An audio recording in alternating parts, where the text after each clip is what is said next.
I'm John Batchelor, Larry Kudlow, CNBC and Kudlow Radio on the weekend, my colleague and co-host. Vichy, France. You say that and you associate immediately with appeasement, collaboration, betrayal, cowardice. Vichy-style France. The Vichy government was a puppet government set up by the Hitlerites. It disgraced the French. Everybody who worked with it was disgraced, and they were lucky to escape 1945 with just their hair cut off. Victor Davis Hanson of the Hoover Institution joins right now because before the president's strange, reluctant, petulant press conference in Turkey, Victor published a piece about the Vichy-style leadership in the war on terror, the war on Islamic extremism, violent extremism by President Obama. But now after Turkey, and now with this fact, a good evening to you, Victor, this fact, we're told that President Hollande, who is a Vichy product before this sudden patriotic burst, a man who always was reluctant to take on the banlieues and the bullies of the Islamic extremists, but now is the patriot. All right. He is traveling to Washington next week, November 24th, to sit with President Obama. What's he going to learn from the Vichy style in the White House? Good evening to you, Victor. Good evening.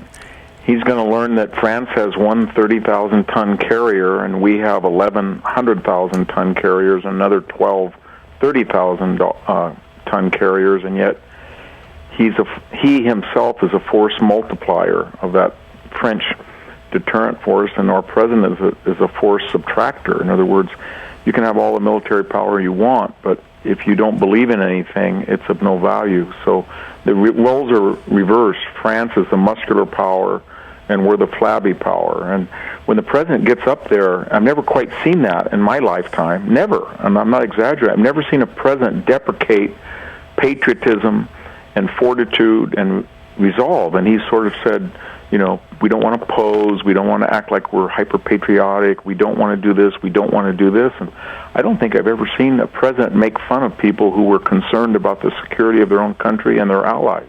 We're talking about President Obama in the press conference as opposed to President Hollande in his patriotic speech before the Assembly.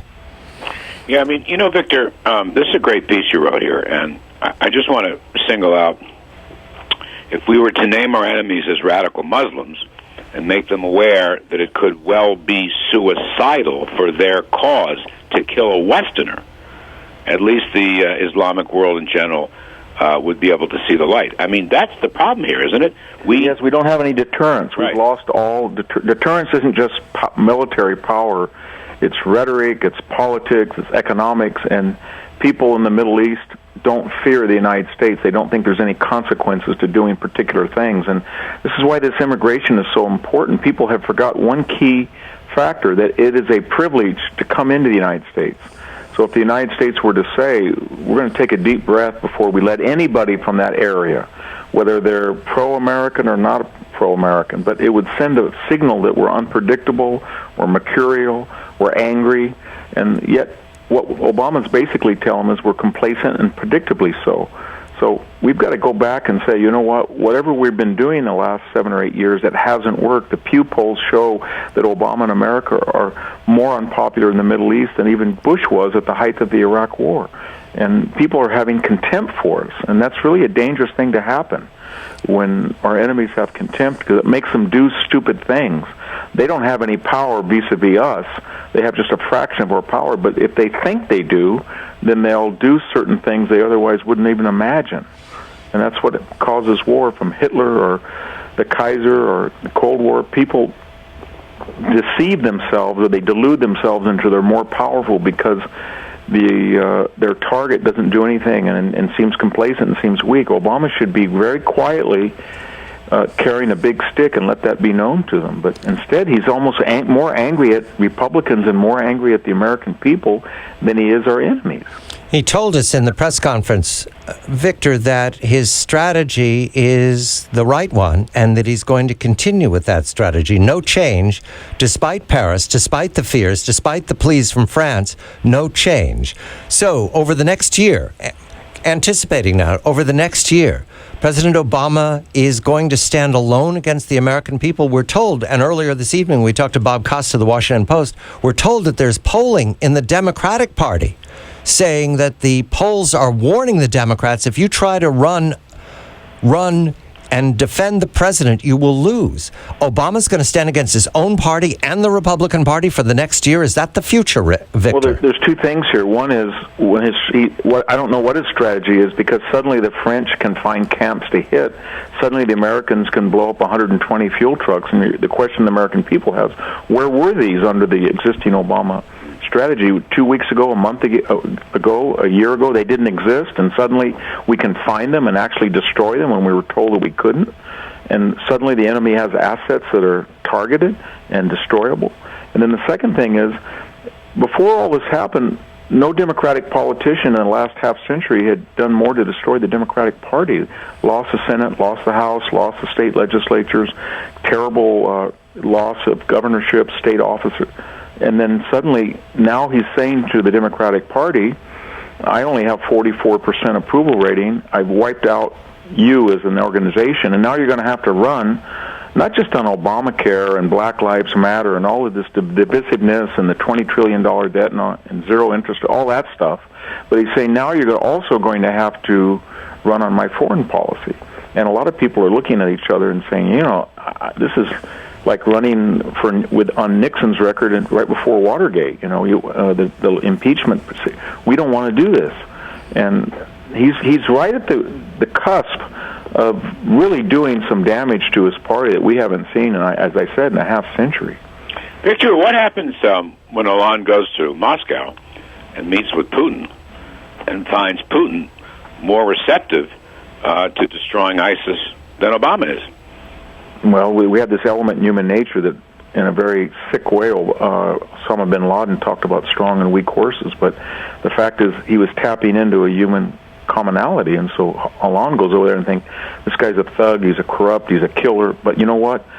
He acts, and in this particular time, at this particular place in history, he's killing some people that we want killed, and our ally is not, and is confused. And we would rather go with a person who's muscular and does something than a person that contextualizes it in rhetoric, speech, contextualization, etc., and that's what Obama does. He could always find a way not to do something, where Putin can always find a way to do something. And that's tragic, because Putin's a monster, but in this case, he's a monster that is in French interest in the way the United States apparently isn't. Does Europe see this clearly, Victor, and are they going Moscow's way? I don't know, but they're looking at themselves in the mirror, and they're saying to themselves, it wasn't just the financial crisis with Greece and the southern Mediterranean countries, the entire concept of no borders and accepting anybody from anywhere into Europe, at least without deporting them immediately, but just letting them come in and then examining their case. This is a failure, and it brings into question the entire European Union that's in an existential crisis of demography, immigration, radical Islam, and no defense. I mean, they're spending less than 1.5%, 1% on defense GDP. So they're saying to themselves, where's the United States now? That for 70 years they've always stepped in, they've helped us, they understood this, they made up for the lack of muscularity, and there is no United States as we once knew it. And this is new to it. Because of that, Victor, there may be no NATO. Well, I mean, that's an old and venerable and important institution. I think Hollande is telling Putin, please do not go into Estonia, because if you knew that you did that, that would, by definition, evoke Article 5, and you know that the United States would not do anything, and then NATO itself would unravel. So whatever concessions you want from us, we're willing to give you, but please at least keep up the pretense that there's a NATO, because we don't have the military power, and the United States doesn't have the will to use it. So let's just unite right now for the common enemy of ISIS, and we'll deal that later when there's another president. Larry, 15 seconds. There is an enormous field for the Republicans to take advantage of right now. Will they? Will they? That's the key point.